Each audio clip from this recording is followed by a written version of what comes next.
What's going on, guys? Welcome back to another video here. So first, hopefully everybody had a great long weekend. The market's about to pick back up tomorrow. We have a lot of interesting economic data coming out this week with the ECB rate decision, Powell speaking on Thursday, Bank of Canada's rate decision, along with all the other different data points of economic data that we typically get on any given week. But there are some very interesting things that have happened over the last couple of days in some very key markets that we have been talking about here. And it all relates back to the inflationary pressures, not only just on the US, but on the overall global economy as well. And we're headed into a situation where we could easily see these supply squeezes start to happen again. Now, that doesn't just affect the stock market and the value of assets across the board, but as we've been talking about a lot, the middle class, lower middle class, and the lower class individuals are going to be the ones that are going to be getting hurt the most. So we need to break down this information here. We're going to be doing some pretty in-depth analysis that honestly, they didn't teach you how to do in my finance classes at college. The mainstream media is not going to be talking about this either. So make sure that you guys are paying attention. We have a lot of awesome info to cover. So again, before we get into all of that, if you guys wouldn't mind hitting that like button down below, comment what you guys did this weekend, and make sure you guys subscribe for more videos like this. But let's get right in here, and we got to take a look at what the overall broad market is doing.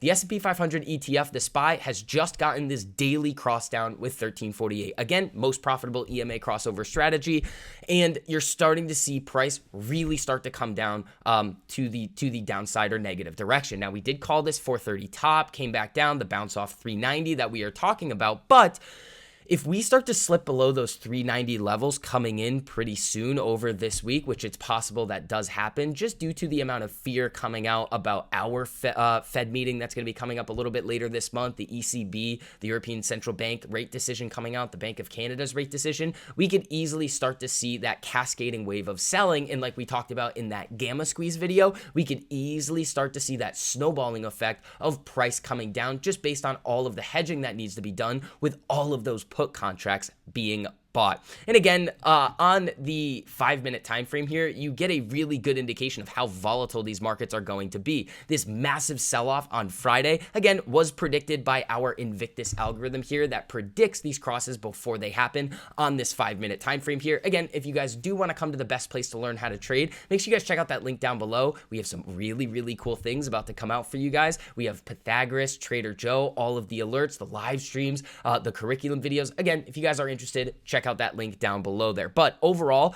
you're really looking at that 390 level on the SPY to see if we are going to continue those big cascading moves to the downside. Now, again, when we're going off of that fear narrative here, well, we also have a lot of uncertainty here with what's going on with Fed policy and where they want to see rates. The market right now is very uncertain as to whether or not we're going to see the 75 basis point hike or the 50 basis point hike. 40% probability for 50, 60% chance for 75 right now. So again, as we start to get into our Fed meeting, we're going to see the market start to price in, well, what is Powell actually going to do as a couple of more data points end up coming out. But this is what we need to really get into here today, because this is going to affect a lot of different things in the economy. And it's not only Europeans' energy crisis here, but this is affecting the entire globe. So Europe's Russian energy crisis is escalating, and so are the costs.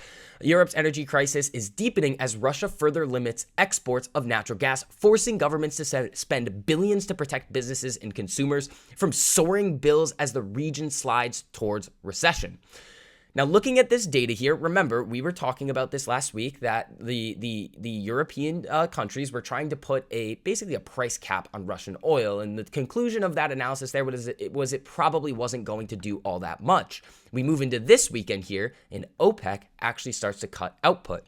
OPEC and allied oil-producing countries, including Russia, made a small trim in their supplies to the global economy Monday, underlining their unhappiness as recession fears help drive down crude prices, along with the cost of gasoline to drivers' delight. The decision for October rolls back a mostly symbolic increase of 100,000 barrels per day in September.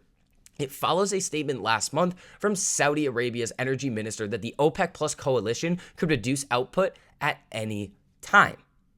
Now, thinking about this right here, if you're going to decrease the supply of any good, well, if the demand is going to stay the same, most likely you're going to see price go up as well. Now, when we know for a fact, we've gone through all of the analysis here, that oil is a giant driver of inflationary pressures and a lot of different key data points, specifically the CPI. Well, if you start to see oil come back up, we're going into those deeper, colder months coming into the end of the year here. Demand's probably going to start to pick up very, very significantly. And there's something else that you need to realize as well about what is going on here. Now, moving over to this tweet right here, breaking: the euro has fallen below 99 US cents, the lowest in 2 decades.